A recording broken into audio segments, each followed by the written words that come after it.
All right, gentlemen, I'm going to start her up. Um, Thank you and welcome to Coaches on Couches Volume Episode 8. Today we have Blast Off on Bars Volume 2. We have a wonderful panel joining us this time. We have Steve Arkell, Zander Arthur, John Wojtczuk, and Craig Zappa. Today, unfortunately, Ryan Roberts was not able to join us. Today we'll be discussing the fundamentals and techniques of advanced optional uneven bars. Basically, we're going to look at level 8 to 10 uneven bars for women's gymnastics. Once again, I want to thank all the wonderful panelists. Please forgive it. Please forgive that number. It should be episode 8. A little glitch. Sorry about that. Steve Arkell is a USAG national staff. He's also the owner and head coach of Mavericks Gymnastics in Texas, Region 3. And wonderful news, his gym has been operational and he's been coaching. John Wojtczuk is a coach at ENA for the optional compulsory team in New Jersey, Region 7. Arthur Zander of SMSSS and Gymnastics USA is the head and coach over there and the owner, one of the part owners. He's in Florida, Region 8, and he is also thankfully open. And then last but not least, we have Craig Zappa, owner and head coach of ENA in New Jersey, Region 7. Unfortunately, Region 7 and New Jersey and New York, we are still in shutdown, so we are not open. I'm your host, John Min. I'm the USECA video chairman. I'm also the head coach and owner of the Magma Gymnastics program in New Jersey. My co-host is Pat Goldsmith, whose family owns Niagara Gymnastics in Region 6. If you have not joined us before, please maintain your video and audio off so that the entire time the hosts and panelists can be heard and seen. If you have any questions, please direct it to us through the chat. And later on this episode will be posted on YouTube to see at a future date. Next week, June 9th, 8 p.m., we have a wonderful episode, number 9. A special episode on TOPS, the Talent Opportunity Program, and the Pre-Elite Development Program. We have TOPS managers actually from 5 states, and we even have a special guest, but unfortunately, they've asked me not to mention the guest. The guest wishes to be more of a spectator. So hopefully everyone will join us for next week. So here we are, and thank you again for joining us on Coaches on Couches. So we're going to go right into advanced bars. Okay, so giants, okay, staple skill, front, back giant. Do you teach them at the same time? Do you let a long development happen with the back giants? And then do you go to your front giants? What is your general assessment on giants? I'll hit Steve Arkell first. I start teaching grip shift really early for overgrip and undergrip, just having the kids jump and shift the wrists and learn support. So for both front and back, and I even do a little bit of mixed grip work with the little guys when they're starting off. I start back giant first, which is the opposite of what I learned as a guy. Although if I'm working in strap bar, which I do a lot of work in for beginning athletes on giants, just to get the patterns of movement laid down, I often have them in overgrip, just tap swing and uprise and go over forward because it's safer. They're round, they can see it. They're not going to go up an arch and collapse on the bar. So in a way, I teach them both at the same time. But as soon as I get the shapes, I go into my back giant work, and I teach pretty much a push-up position, and then I'll take it to 45, and then I'll take it to handstand, and I teach it more from the bottom. I don't let them go right away from a handstand, so they have to, learn a proper tap because everything they do pretty much is an extension of the tap. So kind of at the same time.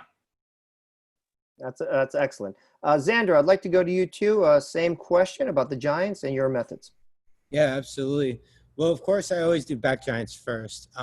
It's just as we all know, front giants for girls are so difficult because the bar's so thick. Like Steve was saying, it was easy for us men to do it. But I always teach it really young. Once they understand how to shift their wrist from doing free hips and whatnot, I just go on the low bar, have them do bent knees, no tap or nothing, just a nice tall handstand with bent knees, super straight as possible. And we just go around the low bar and straight body for a while, just getting that, just more so just to get them comfortable, 100% comfortable with going around the bar like that in a super straight body, no tapping, no nothing. And then I kind of through strap bar. And that's kind of, obviously I do a lot of different drills, but that's basically it the way I teach back giants. Okay, thank you. So Craig, same question if you don't mind. Unmute yourself. Yep, got it. Um, so similar to Zander, because of our gym size and what we have to get through in terms of time, we tend to focus a little bit more on the back giant swing at first, but a lot of times in the rotations to teach going forward in the wrist shift, like Steve was talking about, we'll do front toe circles, front seat circles, just different things to get them used to holding the bar in a front grip as they go around before we start introducing the front giant. But, in an ideal world, we do both the same. And as a matter of fact, sometimes, I've done front before back with certain things, but, obviously back seems to be the easiest and most natural for kids to get over the fear of going around the bar in a straight body. And then you can start introducing the front giant. But before you introduce the front giant, you got to make sure they understand the grip shift. So as they come up on a front swing, they're not going to eat the bar. That's a very valid point. We do have to remember that the grip change is very different. And if you discount the mill circle, it is very foreign to many young gymnasts. Another thing we should note for the audience is that, back giants are B skills and front giants are C's. So for the JO program, one is allowed to compete those back giants earlier than the others. John Wojtczuk, can you unmute yourself? All right. John, can't hear you right now, John. I don't have control of your mute button. Oh, there you go. Mute. How's that? Now you're good. Okay. One thing, well, obviously I work with Craig, so we do the same thing for the most part. One thing I wanted to point out with the front giant when people are working it, your flexibility is different in this grip from here to here. And if everybody tries that, put your thumbs out like you're holding onto a bar. Raise your arms overhead. What do your thumbs do? They start to turn in. So your grip gets a little weaker for a lot of kids. And that's why you see them re-grip a lot of times on the front giant. That's forearm flexibility. So one thing you can do with little kids right away that's real simple is getting to hang on a bar with reverse grip and try to really think about keeping their pinkies on the bar and just hang straight and work that flexibility. And that later on, maybe not right away, they're not ready to do the front giants, but you have the time to develop that flexibility to help them get it better later on. And once again, that is important that we develop that kind of body positioning, that tension, the body shaping before we actually introduce the skills. Lots of times younger, more inexperienced coaches will try to introduce a skill directly rather than actually have what we call the prerequisites of development. Now, Zander, I noticed that you said you like to start in the handstand position and then go with the bent knee and the swing through. Now, do you also, when you transition back to the high bar, do you also go with the handstand, or do you try to teach them at different angles like Steve was mentioning? Yeah, so it is a little different approach from Steve's. Obviously, there's always a different route to get to the same destination. But if they have that super tall, nice straight body handstand with the bent knees, and we're just going on the low bar around straight, once they have that, I just exactly do the same thing on the high bar. Don't change it, because if we change it now, the kid feels like it's a different skill. So we do it exactly the same. So on the high bar, having them do bent knee giants as well, super tall and straight. And then once they get comfortable, then they'll start doing the tap at the bottom. But if they're super tall and super straight, and by the way, I would put them in the handstand, and then I'll have them drop in a quarter, and I'll kind of catch them like this with the little kids so I don't tear my biceps. But they're in a handstand, right, nice and tall, and then I go like this, and I have them just drop and do a nice bail quarter, and that's kind of my way to prevent them from getting chesty in the giants. So I do that enough, and they're doing bent knee giants on the low bar, they're doing bent knee giants on the high bar, then I introduce straight legs, and sometimes we don't have to go to strap bar until they start to learn how to really tap at the bottom. Thank you. Very good. Yeah. Craig, with your experience, and of course you've worked with fig settings before, do you tend to have a preference when the gymnast is coming through the giant, whether piking the hips or maybe a little arch tap or straddling, or do you use all? I tend never to have a pike in the hips as much as I possibly can. And straddle is dependent on the athlete, depending on where we can get to with the length of the athlete and, where the bar is. Obviously, with a fig setting, it's a lot more challenging with taller athletes. I tend to never teach a beginner a straddle tap giant in the beginning. And I, just like Zander, I think I've taught every single kid a giant with a bent leg on the low bar. Every kid that's coming out of a program, I think they started with a bent leg low bar giant. One, because we don't have a free foam pit. So I get up there and I spot them. It takes away the fear of being so high. We lower it down. But to answer your question, John, I try to do a little bit more of a rounded. I try not to do the tap of the bar right away. Of course, with some kids that just goes out the window. And I try to keep the legs together until we absolutely can't keep the legs together. Very good points. John Wojtczuk, I'm going to go back to you. With the Giants, as we were talking about before, and you'll have to unmute yourself, do you make the kip cast handstand on the high bar the prerequisite? Because I've seen some gyms where they will actually start to introduce the giant before the child can actually do a real clean, strong kip cast handstand. Well, we try to get everything to start from the handstand. So especially with the giant swing. But in the straps, at least, with a lot of the beginner kids that I have, we try to do it like start with a tap swing, all right, and then build that tap swing up till they get to the giant. This way they're forced to work the tap a little more. We try to do that with the straps. However, by the time they actually are doing the giant, they're already doing level 6 kip cast handstand layout flyaway in their bar routine. So immediately they have a transition from the handstand to the downswing. So they're at least familiar with that feeling of it. All right. And it's a little easier to connect to the giant. That's an excellent point. Steve, if you can, we lost your video, but if you're still there, what is your points on that about the kip cast handstand being mandatory or developing through the giants? But like I said, I like to teach the giant more from the bottom, from the tap, and develop the tap in the beginning. So, I work on the downswing with the shoulders up, chest in slightly, getting the toes down, and, then extending under the low bar. I teach both bail tap and under tap. And I teach from the beginning a very slight straddle, even with the little guys, because they're going to grow. And I want that built in, even if it's an inch or two, there's no deduction for that. Now, staying with Steve, as we notice that, when we watch really good giants, we really should see the leading with the feet coming up. But a lot of times we see JO giants where the chest is coming up way too early and way too much. Do you have any tricks of the trade on how to fix that, Steve? I think it's important to teach the kids the mechanics of swing, and that you want a long down swing or a long drop and a short up swing. And so I think that teaching in the beginning very exaggerated, a very large tap in the back where they open up, and then they even in the beginning don't even do anything but come up and touch their leg to the bar, right? And then as we start to speed that up, it's going to start to stretch out and come away from the bar a little bit. They're gonna get short one way or the other, right? They're either gonna in curve and candle, or they're going to arch. So if you can, it's like a good back extension roll. Back extension roll that goes to push up, 45 handstand.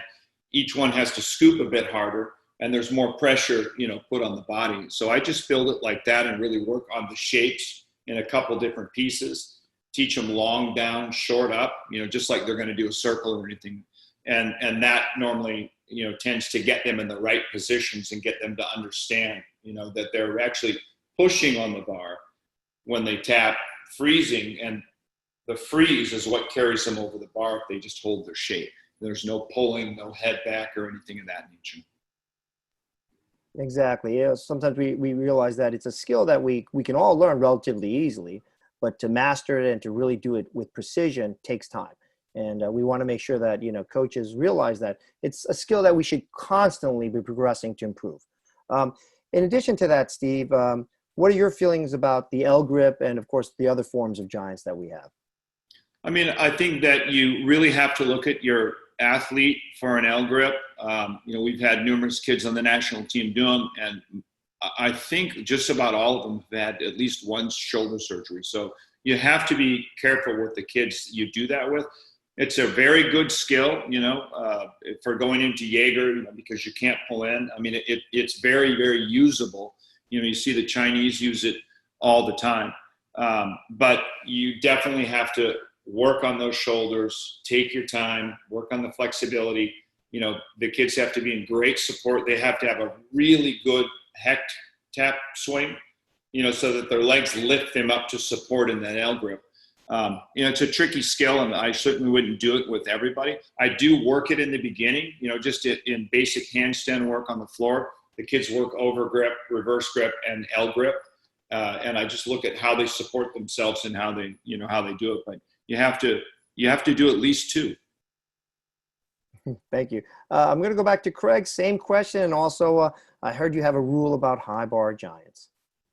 Yeah. So in our gym, before you're allowed to do a high bar giant, like John said, you have to be able to go kip cast, handstand, flyaway. And if you ever do a giant on the bars in our gym, you must do a flyaway. You cannot jump down between the bars. That is my pet peeve in my gym just for me at least. And the kids in my group know that's just, I can't handle that for some reason. If you're going to do a giant, don't be lazy. You got to do a flyaway. But L grip is tough. It's not for everybody. You can't push a kid to do L grip unless they have the predisposition to be able to do an L grip. You will blow the shoulders out, and for every turn of an L grip, you better spend a lot of time doing the strength and flexibility to handle the L grip, where you're going to blow the shoulder out before they're able to really use that L grip.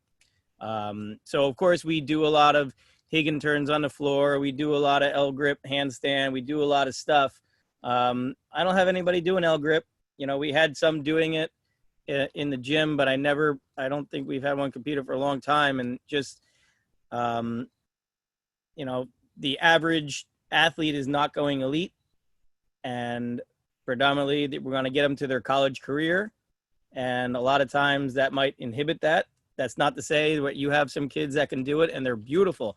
There's JO kids that do them that are absolutely fantastic, but that those coaches are spending the time doing the strength and doing the flexibility that it takes to be able to do it, long term.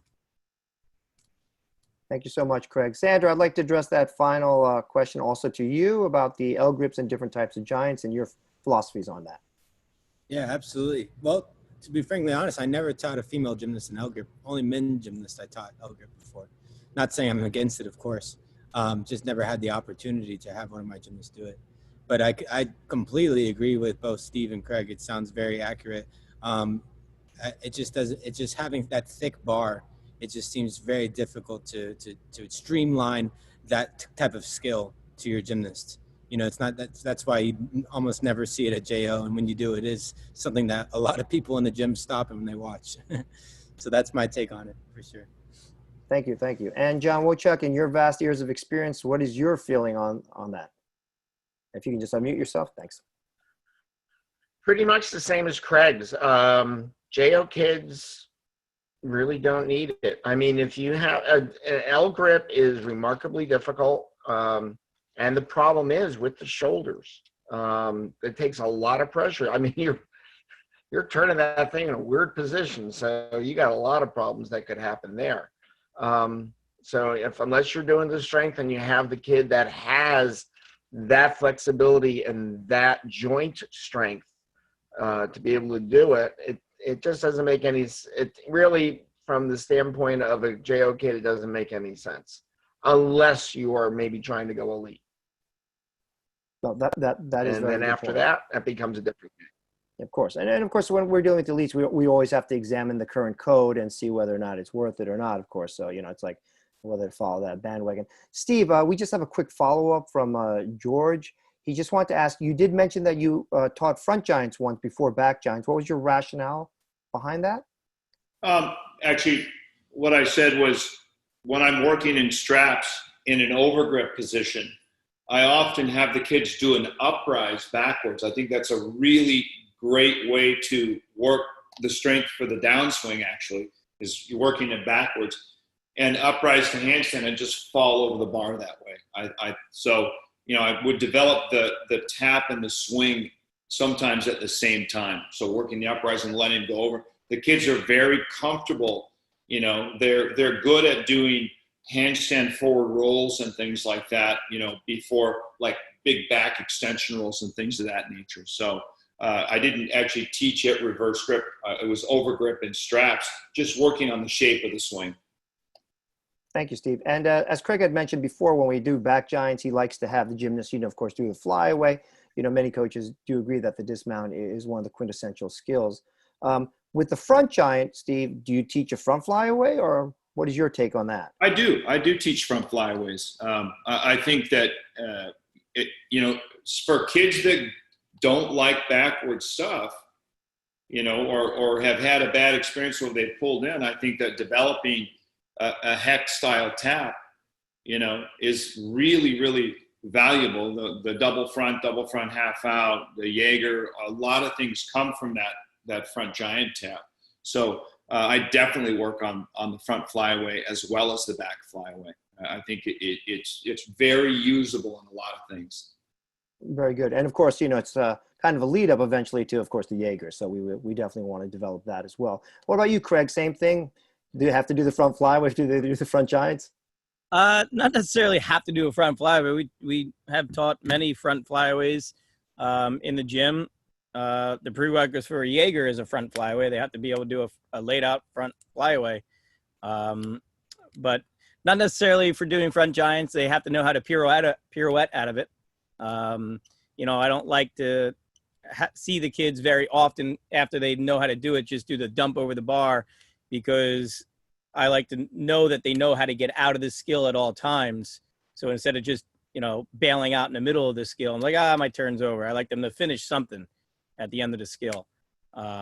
So, you know, like Steve says, we've done a lot of, you know, double front half, double front pike work. And they got to know where they are at the end of a front giant. Very good. I'm going to stay with you, Craig.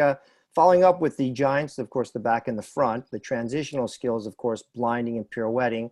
Do you have any rules of thumb for direction and types of techniques? Do you like the hand slide, you know, types of grip changes for going into blinds and pirouettes? Yeah. Just general take. You know, the hand slide. I know there's a lot of discussion. I've seen this, and I'm sure Steve can attest to this, and at camps and stuff, about the hand slide. I'm more of a person who doesn't necessarily teach the hand slide right away. I believe the hand slide comes from developing the blind change as they get more comfortable. They slide it. I know a lot of coaches teach the, you know, a giant slide blind right away.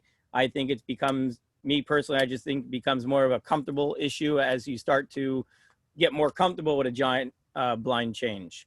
You know, we tend to develop, you know, a regular cast handstand pirouette. So as we start going to a handstand pirouette, we have the comfortable side for them, and then we blind the way that they're going to be able to pirouette out of it. At least that's the way I do it. I'm not necessarily, if you're a righty cartwheel, you must blind change to the left. If you're a lefty cartwheel, you must blind change to the right. I'm more of a, if this one feels comfortable for you, we're going to go this way, but just make sure we can pirouette out of that blind change. We've had kids come to the gym in and out, and also our own kids, where their pirouette is back the other way from their blind change, which works out great if you're doing a second front giant, but to do a full pirouette, it just doesn't work. So they're capped at a blind change, front giant, pirouette. So a full pirouette just becomes a nightmare. And we've had to go back and almost teach like a Higgins full for that stuff. And John can attest that it's a nightmare when you have a kid come, or you're teaching a kid and the lower coaches teach a pirouette one way, and then when you get them, they say, well, I'm comfortable going this way on a blind change. So your staff has to be kind of coordinated in the younger developmental levels so they go the same way when they get up to the optional level. Thank you, Craig. Zander, same philosophy. What is your take on blinds and pirouettes? Yeah, going to the hand slide, I'm a big fan of the hand slide for the pirouette. Not so much of the blind. I don't like them sliding their hands doing the blind. It seems to make them kind of wild and crazy when they're doing the giant, because they're kind of twisting when their hands are close. But when they slide their hand for the pirouette, it really brings it nicely because there's less distance to travel. So when you're doing the pirouette, you're not like doing this giant turn You kind of bring it close, you turn your shoulders over, and then it's this tiny little quarter turn that gets you around to make you do like a pirouette to handstand instead of a pirouette dump over. So I do like that slide just to reduce the amount of distance to travel when you actually turn. And again, I don't like the slide for the blind. I'm not 100% against it. I just don't teach it because it just makes the kids kind of unstable in their giant swing. So, and that's why I just avoid it until they kind of develop the hand slide for the blind change on their own. And if they're comfortable with that, they're comfortable with that. So that's kind of my take on the slide. And do you also keep an open mind when it comes to which directions they blind and pirouette as opposed to which directions they twist? It's exactly like Craig was saying. It's exactly like Craig. I'm always conscious of the full pirouette. So I try my best to make sure that they're able to do a full pirouette. If I can't get them, I usually try to I don't try to fight the blind change. I fight the pirouette. So if they're blinding a certain way, then I try to work. If then they're pirouetting the opposite way, I try to fix the pirouette so they can do a full turn first, because it's so much an easier skill to fix than a blind change. Now, if I can't fix it, it's not fixable. They're not doing pirouettes. I'm full turns. It's just not happening. So, but that's kind of my thought process and then my direction I go when we have those issues. Okay, I'm going to go to John Wojtczuk next. John, if you can unmute yourself. When it comes to the blind, do you like to teach the blind into the mixed grip, coming back the way you came, or do you like to transition it right to the front giant? What are some of your philosophies on that? Well, I think there are two styles, I think, of teaching it. One is more, I think, what the guys do on high bar is swing half turns. So that does go to a mixed grip. I tend to do that with some kids on a strap bar. Put their hand in one strap, they have a grip on the other. You have to be careful with that, but they can develop the feel for it that way. I think the one way that is probably better is actually just literally being spotted through a giant reverse pirouette, because that carries on to all the in-bar circles. See, the swing half turn won't carry into the in-bar circles so well, but the other one will. So, and the end result is really the kid that stops and turns on top and the kid that does the swing turn, after a period of time, they're both doing the same skill anyway. They both sort of pick up the rhythm of it, and the kid that's turning on top of the bar starts turning into it. And Craig, Kate Manhennick learned it, handstand, reverse pirouette, front giant. And you watch her later on in her career, and she just does this beautiful blind change. So, you know, I think both ways work. But if I was going to pick one to try to be consistent with, it would probably be the handstand reverse pirouette to teach it. And that way you can control your direction of pirouette also. Thank you, John. And then Steve, if you could follow up with what we've been saying. I don't teach a lot of hand slide for a blind change. Again, I like to develop the tap early, and I like to teach the athletes to start the turn with the legs are the farthest from their base of support. And that's going to get the tilt, that we're looking for, and the legs in place before, and then the hands turn last so they're nice and straight. The kids that move their hands early tend to drag their legs behind them, and they get pretty squirrely when they do that. I do like shifting the hand under the nose for a standard half pirouette, because then that sets up the tilt and allows the legs to start turning early. One thing I do with my kids, if you can imagine a box when they're little, if I have the kids in the back of the box, the back corners of the box, and I have them turn a wrist and walk to the front of the box, then that's a standard pirouette. And if I have them on the front of the box with their hands and then turning to the back of the box, it's a blind change. So it's real visual and easy for them, back to front, front to back. And you can make all your corrections there on direction. It's imperative that they blind on one hand and pirouette on the other hand for the full pirouette, because it's such a big deal for JO. If you put that full in front of a big release, you got 4/10 bonus. So it's very, very important. I tend to, if I choose from the beginning, I tend to teach the athlete, if it's a left twister, I tend to teach them to blind on their left hand, because it's very similar to a back layout with a twist, only you're hanging onto the bar. So you're leading with the right leg a little bit, you're putting more pressure on the left hand, and then I'll teach the half on the other hand. But I've had many kids come in that have started developing and they've already got something going one direction, and I wouldn't fight that. I wouldn't change it if they do it well. I think it was Zander, said that he would fight the half pirouette rather than the blind change. To me, there's a lot more going on a blind change that needs to be a very strong skill, because it's coming out of a very big swing normally. The half pirouette's not a big deal. It's on top of the bar. There's a lot more support in that skill. So that's kind of my take on it. That's very good, Steve. I was actually debating with the coach about that same technique too. And I said to the coach, if you focus too much on deciding which way to blind, and then you don't get the blind, you never get the blind. If you focus on the pirouette and at least get the blind, you have the potential to grow into the full, but at least you still have the blind, and you can go into other skills and techniques out of it. So, it's like choose your battles, especially when time's an issue and, your athlete is getting older, or, they need skill for nationals or something. Real quick, I'm going to stay with Steve. I have a question from George. I'm going to read it verbatim. From handstand or with back giants, the Russians all arch strongly so the feet trail to clear the low bar. Americans all hollow up and then clear the low bar, leading with the feet. I know some Russian coaches in Region 1 who teach kids the arch to clear the low bar. Does any of the panelists have any strong feelings one way or the other about the difference in these types of techniques? Steve? I teach both.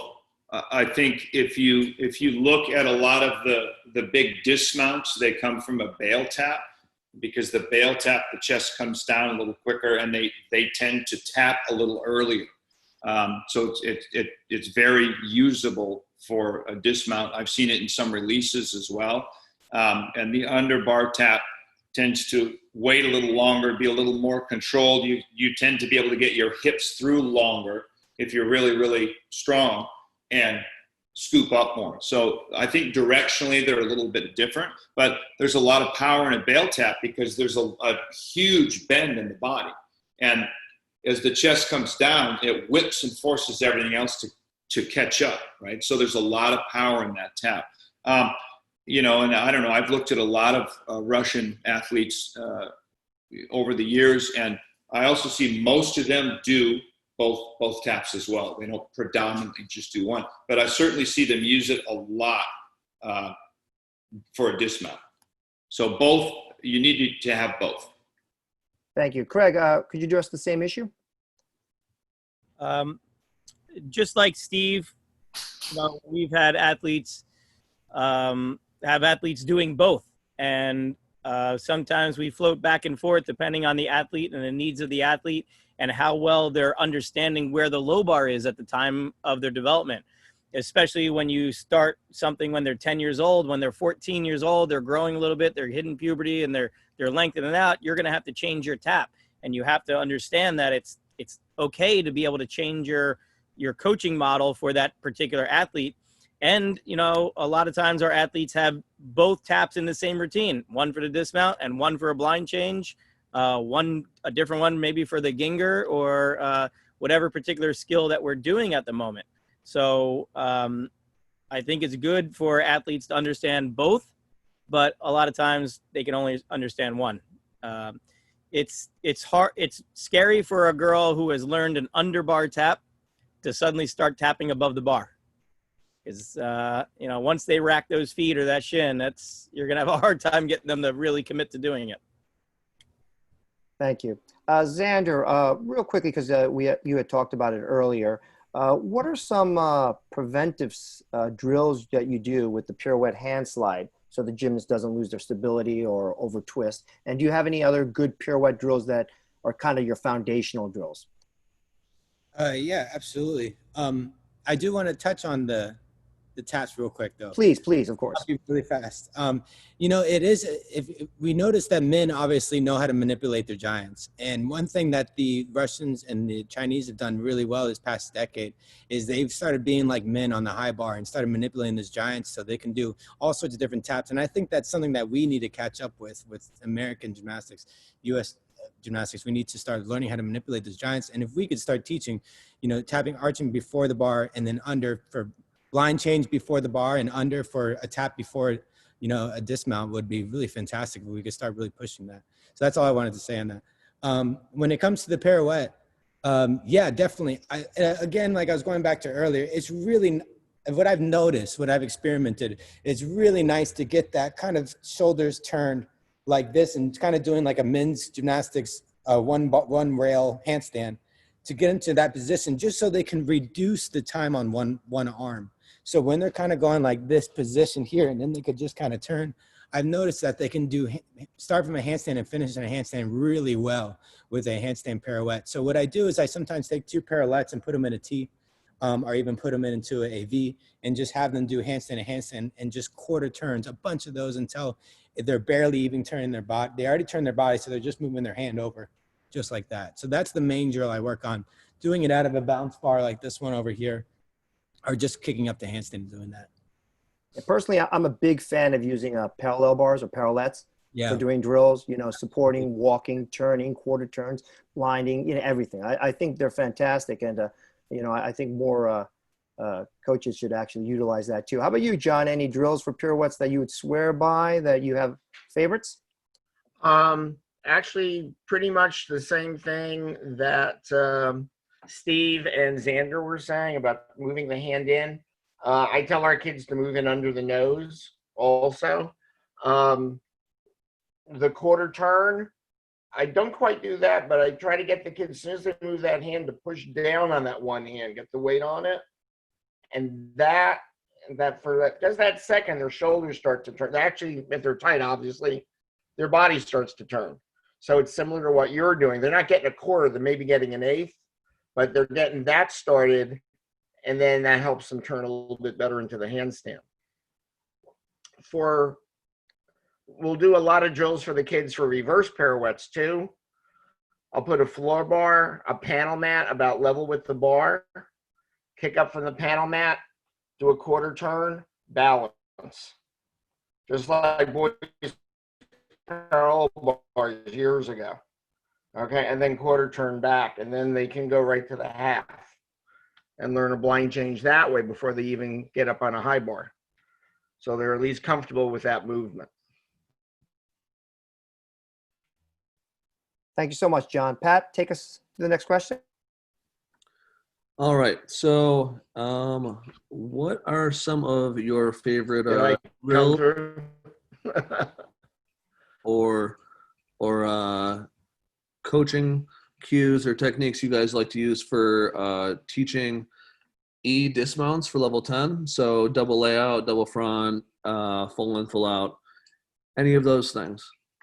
So we're going to head over to dismounts now. So let's start off with Steve. Okay.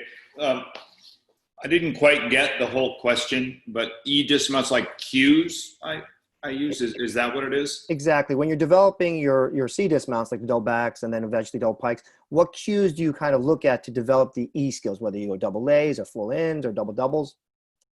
A lot of trampoline work and a lot of awareness work early is very, very important, and making sure that the athletes are visual, that they're seeing the bar, they're seeing the floor, and they're giving, if you're only feeling something and you're not seeing it, you're only giving your brain half the information. You want to be very visual on that.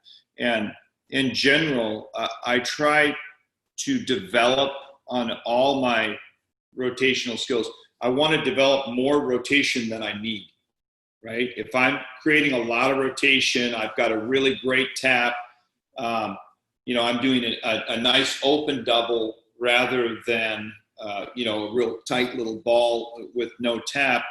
I can always open up when I see the ground or something if I'm over rotating. But if I'm under rotating, I'm in trouble. Okay, so developing the tap, a very open position. I think we touched on in the last bars coaches on couches we did. Kale and I talked a lot about doing your flyways with your arms up. Getting that set and that pushback. Because if you come off in a long lever with a lot of rotation, you can always shorten yourself up. You can always bring one arm in before the other, if you want to do a full out or lift or circle. So creating a great tap, great awareness, and more rotation than is really necessary, because you can take that rotation and turn it into something else. So that's what I look at, and the cues I give, and I just try and teach it really big with a lot of awareness, and a lot of tramp work on the side, so you're breaking it down into a couple different parts. I tend to, I would suggest, you're teaching full outs before you try and do full ins or anything of that nature, because they always get earlier anyway. Double layout's a great dismount, but if you look at most of the athletes, the very, very high level athletes, full out is really easy to stick, because you can see it when you're coming out, and you can extend and bend. I think it's easier to stick than a double layout. So you might want to look at that as well. And if you teach a good full out and they've got a little rotation, it's not so tough to do a double, which is really where it's going. Or, a good double layout, that's not just an arch with your head back, but actually has a nice position and an arm drop, because that's easy to put a twist into as well. So those are some of the things that I look at, but create more rotation than you need and lots of awareness. Thank you, Steve. I'm going to take a quick step back and ask Craig. Craig doesn't actually have an open foam pit, but he's taught some exceptionally high athletes, elite levels, and fantastic dismounts. Craig, when you're developing your flyaways and you're doing your layouts, what kind of things do you look for in the layout before this girl's ready for a double, we're ready for bigger dismounts? Do you have any prerequisites or drills you do before the double back?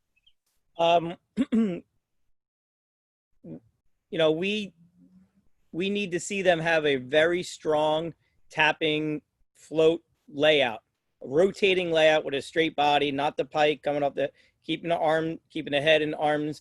I can't agree with Steve any more than, I can't even elaborate on what Steve said, because he's got it nailed. Is rotation is the key to life in gymnastics on stuff.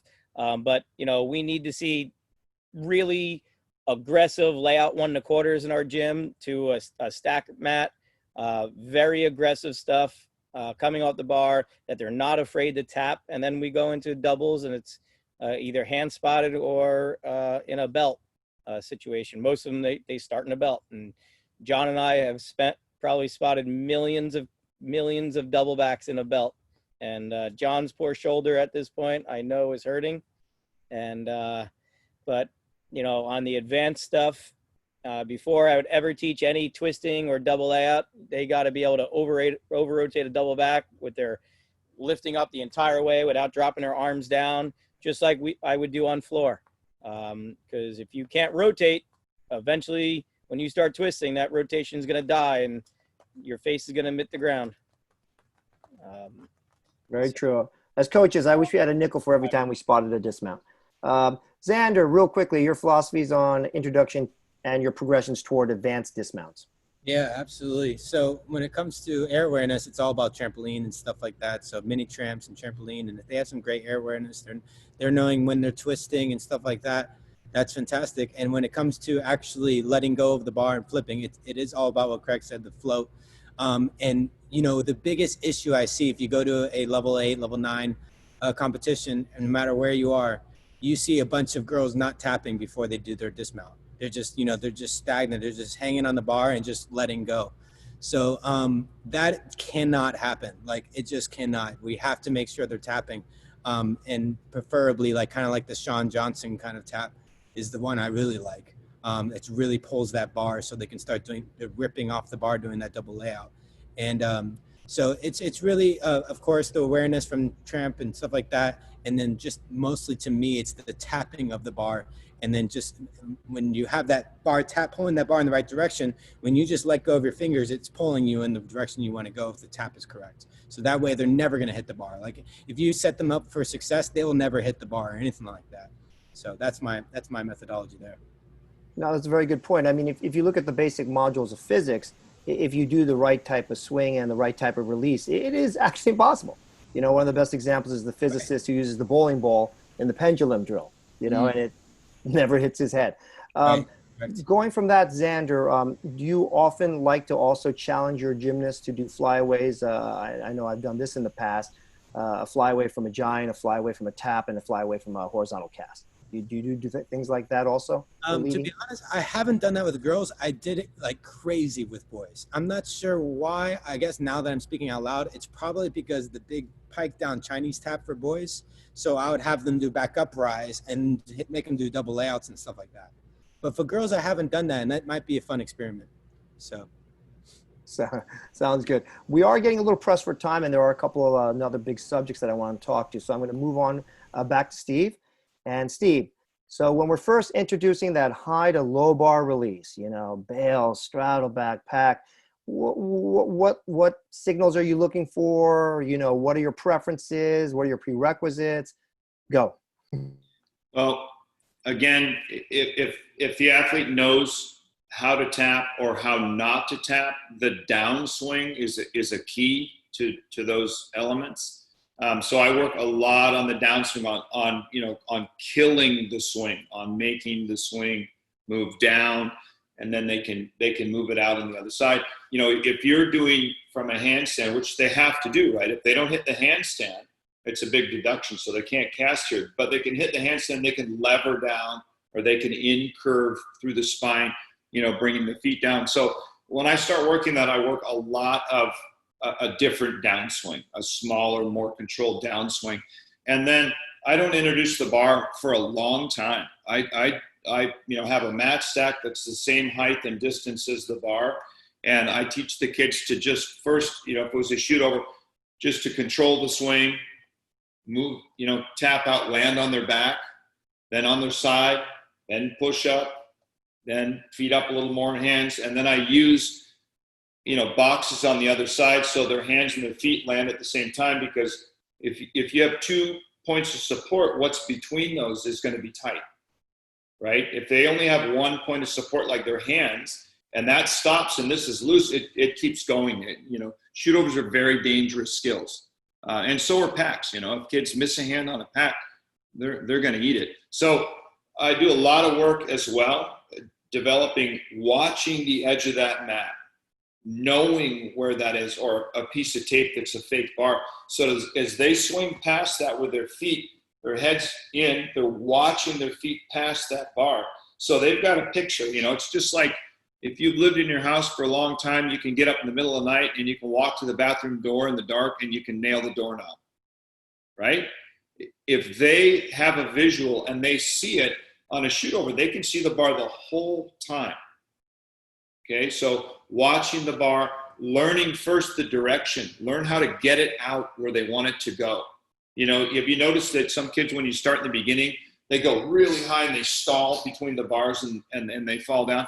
So first teach them, the proper swing, downswing, very controlled.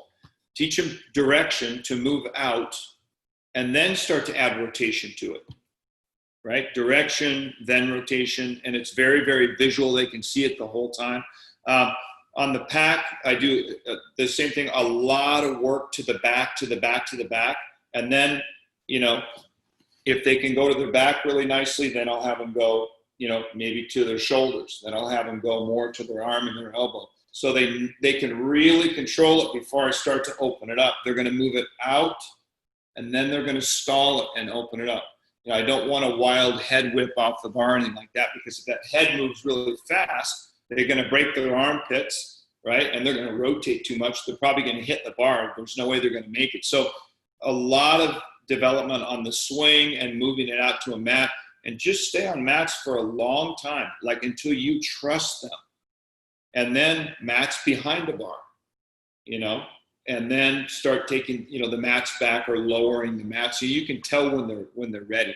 But all of these things have to be done with body tension and directional control, because if they're doing these things loose, only the hands stop when they hit the bar, and the rest of the body's going to keep going. So just take your time and stay on mats longer than you think you need to.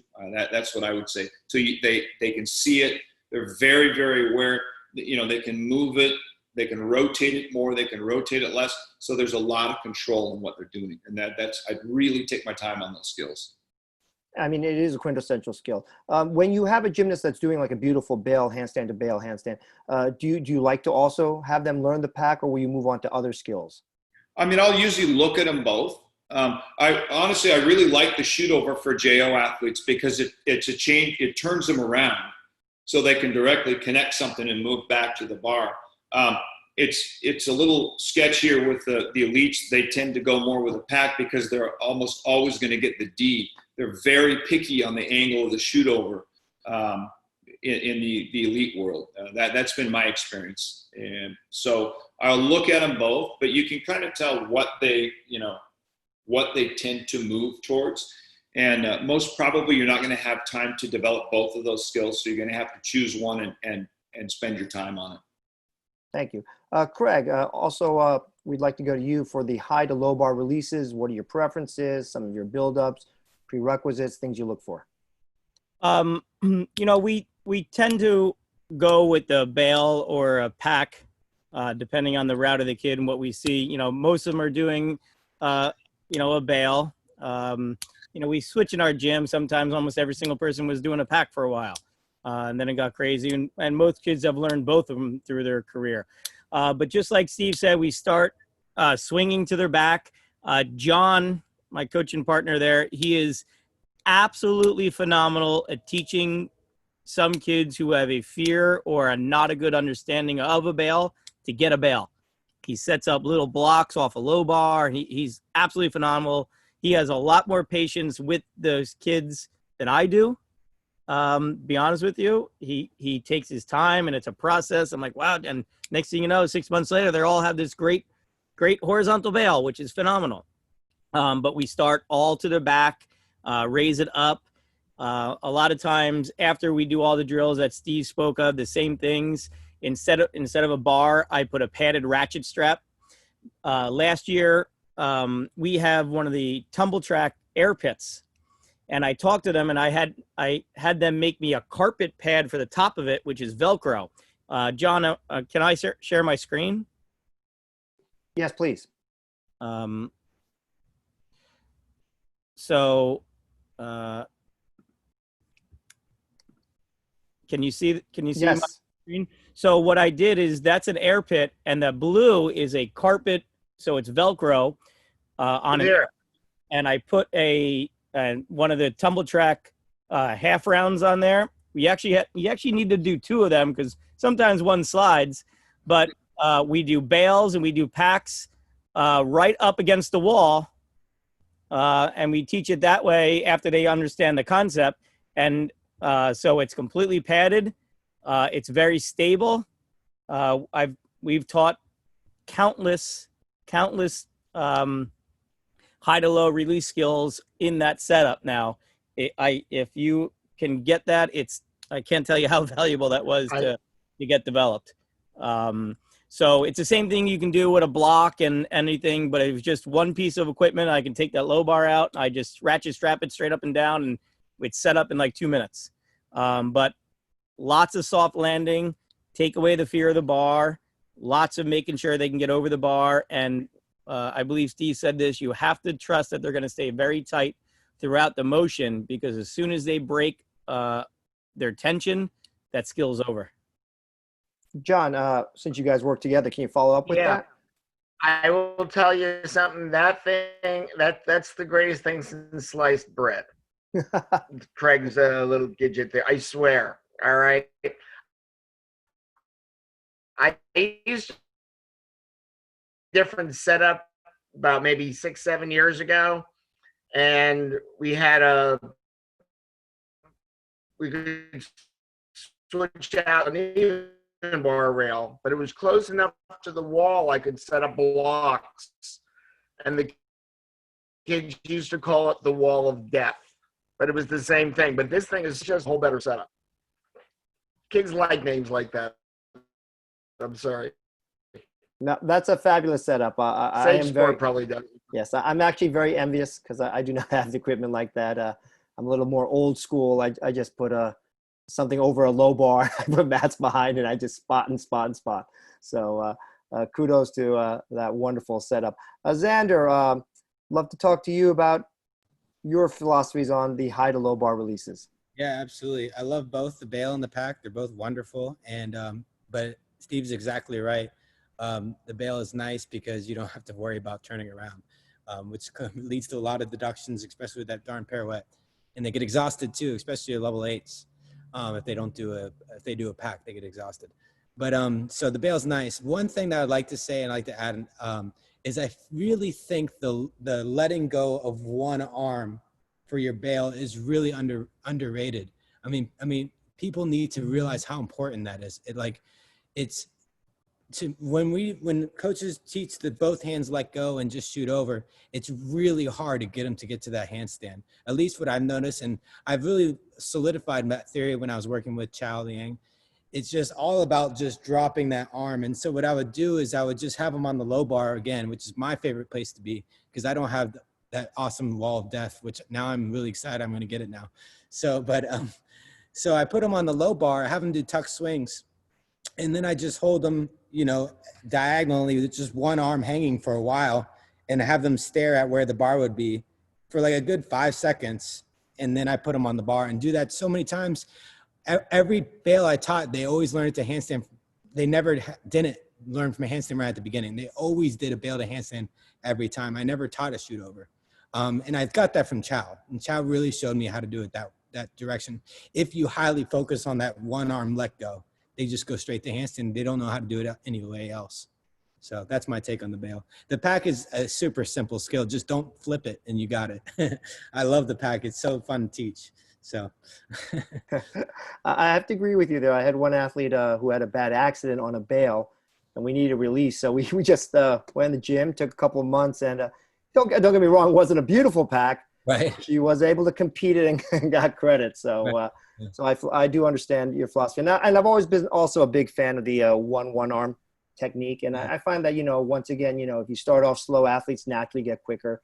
And you'll see the 1-1 release go even faster, almost to the point where it's not even noticeable as you let the athletes develop and then go to the handstand. Craig or Steve, do you guys have any questions, comments about that too? Or I'll hit Steve? Yeah, I think that a one-arm drop is the most efficient way to do it. It's great, because as soon as you let go with one arm, number one, the kids stretch out because they can't hold themselves with a one arm like they can with two arms. And number two, the body gets a quarter turn, right? And again, if you're looking at that hand, looking at the bar, you can watch it the whole time. I think it's a great way to do it.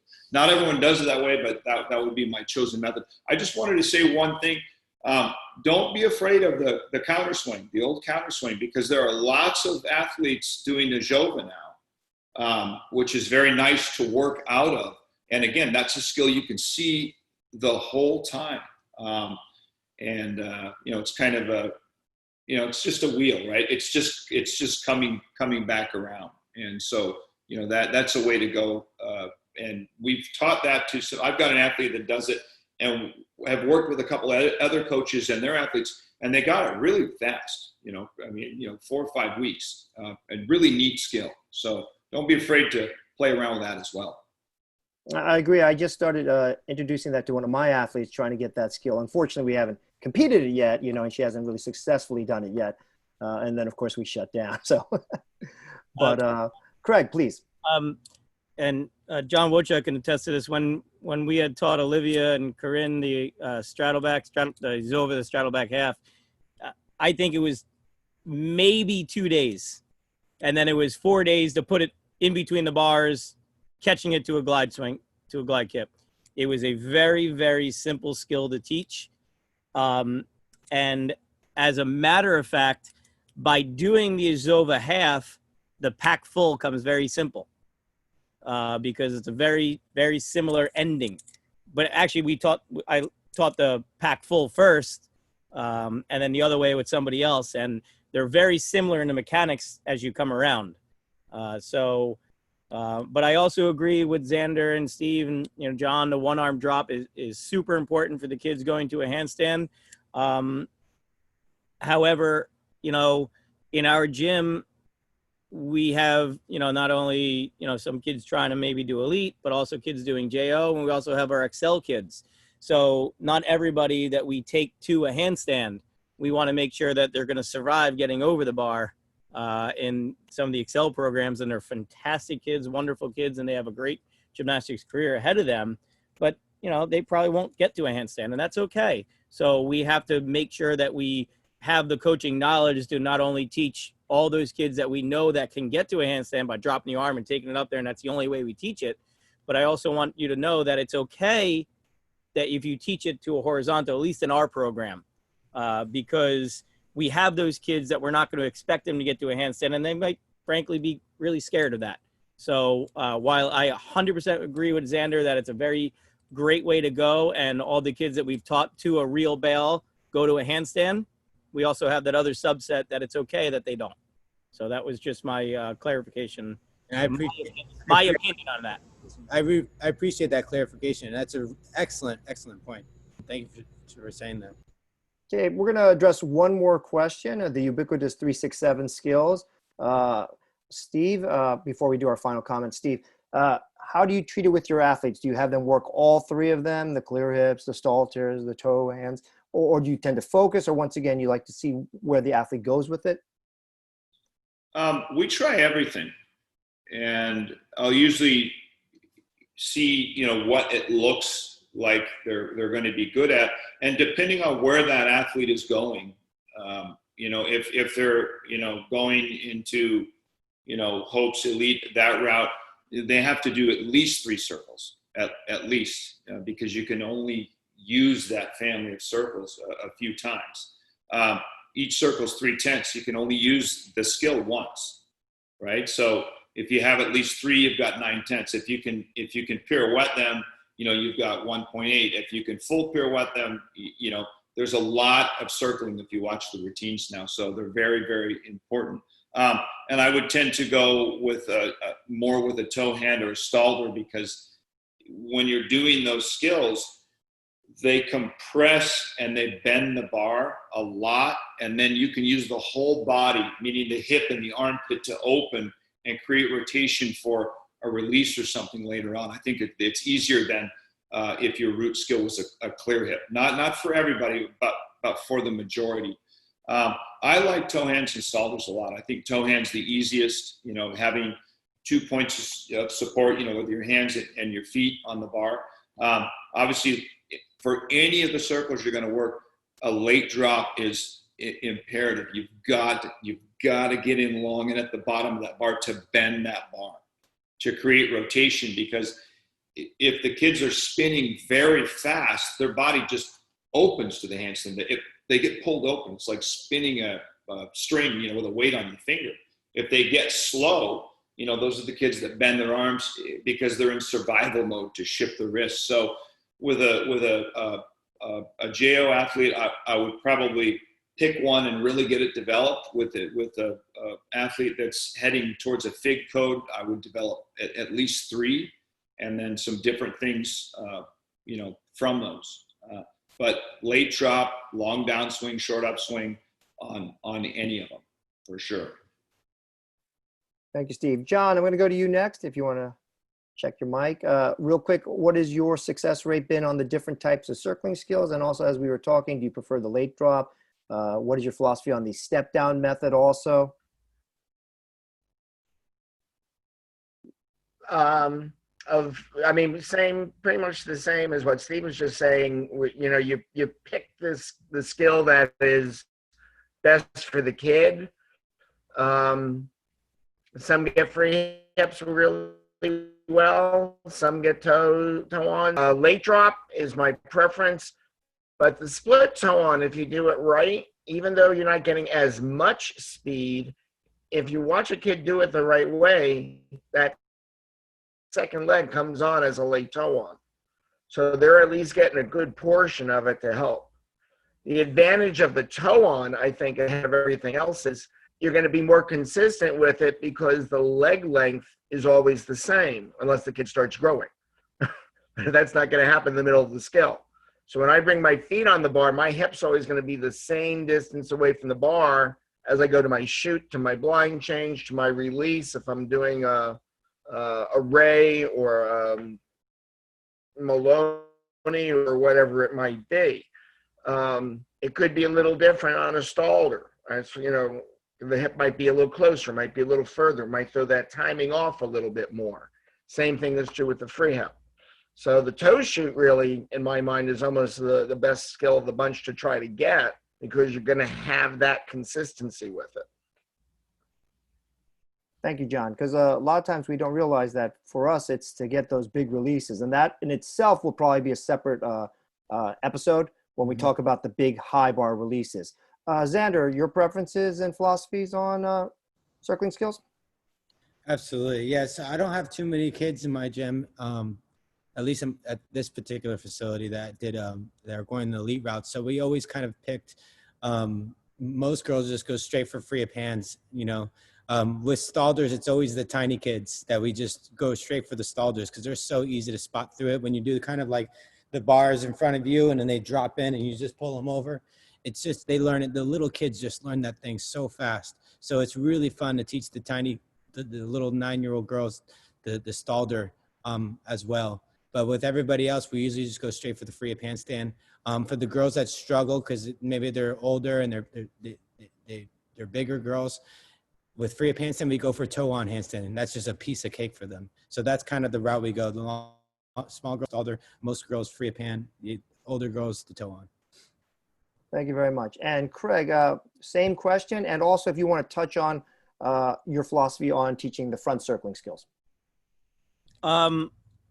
You know, I try to, over the last few years, get away from a free hip as fast as possible and go into a toe on.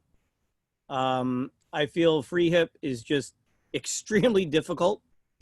And I think a toe on can be taught a little quicker, and especially the handstand, and especially for flying skills, you know, having your toe hex and, you know, skills, I think they're, becomes a lot easier to do that. So we spend a lot of time doing, you know, the drop drills, toe circles around the bar, you know, toe circles around, come offs and stuff. And I just think that a toe on is a much simpler skill to be very consistent on, as opposed to a free hip, because you know where your feet are coming on, you know when your feet are going to come off. In a free hip, you can be a little closer to the bar, you can be further away from the bar. It just becomes, when you start being very aggressive in a free hip, I think it gets to be a little bit erratic for the kids that are learning bigger skills. Now, you know, we do a lot of toe on, we do a lot of stalter work. That doesn't mean that everybody doesn't learn a free hip. And as far as a front skills, John, we do, you know, a lot of just toe on with front grip, circles around the bar, and then we'll do front toe ons. We taught a lot of endos or front stalter work. And we teach them the exact opposite as we do for a toe on. So if you think of the drills that you're going to do for toe on, you just got to break it down the opposite direction. You can start standing on the bar and then drop your feet down and then come back up. There's a lot of different drills, and we can put it together. You can spend an hour on how to teach a front toe on. That's more than a quick little summation here. But, you know, we don't teach a lot of front circling skills, especially I like teaching kids Weilers, because you get to watch them fly in the back for a while until they figure out how to hold on to the bar. So it's like a coaching funny. But no, that's a joke, guys. I don't do that. So that's my thought on the toe ons. I do toe ons more than I do free hips. And definitely there is a consensus that when you're introducing simple things to clear up, but then you really want to get away from it, like you said, and move on to the toe hands because of the compression, because of the speed, and of course, being able to do bigger skills out of it.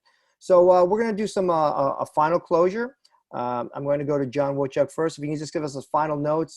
This episode is more geared towards, of course, level 8, 9, 10 optional bar gymnasts. If you have any words of wisdom in your experience, what would you say to the audience?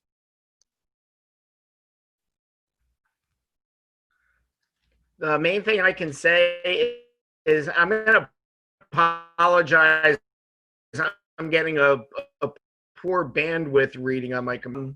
Get your basics down. That's the main thing. Get your basics down. Get that handstand. Get that tap right. Get those shapes and those skills, whatever they may be. And that's going to do more here as you go. Got the simple stuff down really, really well. It's going to make That's it. That's your foundation. And then you're just adding stuff to it. So that would be that would be the only thing, that I would really focus in on is, get the basics down as good as you can. Thank you, John. Zander, final words of wisdom, please. Absolutely. Agreed. The thing is, everybody's always looking for the next best drill and the next best mat and the next best equipment. In reality, the best way to do gymnastics is create a huge foundation, and with students too. So if you have those young kids coming in and you're getting them really strong, really flexible, have great handstand positions, they're going to be successful no matter what you do at that point. And especially if they're feeding off each other as gymnasts, you really don't have to know much about gymnastics except for that. Just make them foundationally correct with the young groups coming up. Strong, flexible, have a great handstand, you're solid. They'll learn the rest on their own with each other. Thank you, Zander. Steve, please.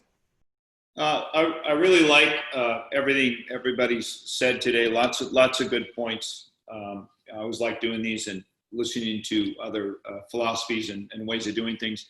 So thanks for that, John. I appreciate that. Just to fall in with these guys, I think it's very simple. Good physical preparation turns into good psychological preparation. If someone is ready, they know what they're doing, they know where they're at, they're going to have a level of confidence. And then that's what we want to get from these guys. So like John said, through our basics, or Zander, through a great foundation. So I say, set your standard and just teach to your standard. If an athlete grows or something changes or a fear develops, which it will, and you've got these steps that we've talked about, you can walk up your steps and you can walk down your steps. Just walk back a step or two and regain that little piece. Take your time, coaches, and bring them back up. And if you do that with your kids from the beginning, it's no big deal. You get rid of a lot of the negativity and the emotion, and there's no fighting with kids to do things, which we don't want to do. So just a great physical preparation, good basics. When you're talking about bars, you have to know support. You have to know support, weight transfer, right? For a little more advanced, you have to know how to bend that bar where you want to bend it by tapping and giving a direction. And I mean, that's it. It is simple. It's just really, really good basics and, trusting your athlete, right? Don't let them go on until you trust them, until you can see what they're going to do. I say that to my athletes all the time. I don't quite trust you on that yet. Why don't you show me 5 in a row or 6 in a row, or let's do this for another couple weeks. And if you don't have any misses, then we'll do it. All you're going to do is make them better that way. Like there's no reason to rush. So that would be my advice. Thank you so much, Steve. And Craig, please take us home. Final words of wisdom. And to touch on what Steve just said, John has a famous line in the gym that is, "I trust you, but I don't trust you." So he says that at least every couple of days to somebody about something. It's the best line that there is. But, what John and Steve and Zander said about going back to your basics and having great foundation is the best thing you can do. And my words of advice is walk into your gym and look at every one of your kids and just know that every one of your kids is probably not going to be an Olympian. So if it takes them an extra day, it takes them an extra week, or it takes them an extra month to get a skill, it's okay. There's no Guinness Book of World Record to be set for learning the skill the fastest, because you're probably going to screw it up if you try to go really fast, because it might look good to you right now, but when you put them in a pressure situation, they're going to be doing that bail or that pack and just dragging their feet under the bar because they don't know how to do it really, really, really comfortably. And especially when they get into a pressure situation, they're going to revert back to where they're comfortable, and where they're comfortable is probably wrong if you haven't spent the time to do the basics that the other panelists have said. It's just so important about basics. And I really like the analogy about Steve said, you can go up the ladder or back down the ladder, depending if you've put the time into your basics and your drills, you can say, well, that's not working. Those are those 3 drills that we just worked on. Go back and work on them for a while. So, that I think it's all great information, and it was great to be part of it with everybody here. I really look forward to it. Like Steve said, it's great to hear other opinions, and I get to learn some stuff too. Thank you so much, Craig. So once again, on behalf of USECA, the panelists, I wish to thank all of you for joining us on our 8th episode of Coaches on Couches. Once again, I wish to thank everyone who participated in the audience and attended and all our wonderful questions. This episode will be shown on YouTube at no cost. So please see this episode, and then you can check back on all the other episodes of Coaches on Couches. My name is John Min. I'm from USECA. Once again, I wish to thank our wonderful panelists, Zander Arthur from Gymnastics USA, Thank you, Craig John. Zappa, and John Wojtczuk from ENA, Region 7, Steve Arkell from our national staff with his little mascot on the side from Mavericks Gymnastics in Texas. And once again, Zander and Steve, wonderful news that you guys are open. We wish you most success. Keep training them hard. And of course, Craig, John, myself, and Pat, we are eagerly awaiting when we will open. So once again, thank you so much, especially to my co-host, Pat Goldsmith. Thank you to everyone for attending. Have a wonderful weekend. God bless. Lots of things are going on right now besides the coronavirus. So let's definitely stay strong, focus on our families, our gymnasts, our friends, do the right thing, and keep supporting the gymnastics community. Thank you so much. I really am touched to see all of you here. Thank you, and have a good evening. Thanks, Bye-bye. John. Great. To everybody. Take care, guys. Bye-bye.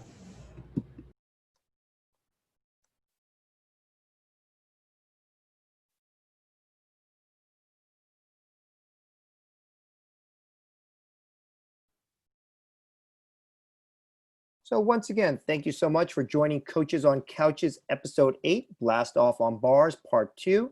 We were joined by Steve Arkell, Zander Arthur, John Wojtczuk, and Craig Zappa. We discussed the fundamentals and techniques of advanced optional uneven bars.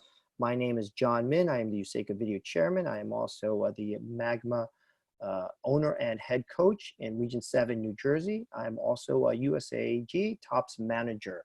I am also running for the New Jersey State Board, so wish me luck on that one. Our panelists were made up of 4 incredibly talented and experienced coaches. We have Steve Arkell, who's part of the USAG national staff. He is the owner and head coach of Mavericks Gymnastics in Texas, Region 3. We have John Wojtczuk from ENA, New Jersey, Region 7, who's also been a national clinician. Arthur Zander, the president and owner of SMSS and Gymnastics USA, where he's also the head coach of Florida, Region 8. And Craig Zappa, the owner and head coach at ENA, New Jersey, Region 7. I was also co-hosted by Pat Goldsmith from Niagara Gymnastics, New York, Region 6. Next week, we will have episode number 9, Coaches on Couches, featuring the TOPS Talent Opportunity Program and Pre-Elite Development. We have a wonderful panel with 5 USAG TOPS managers attending from all over the country. That will be next Friday at 8 p.m. Please join us. Once again, thank you so much for everything. Have a wonderful weekend and hope to see you again soon. Goodbye.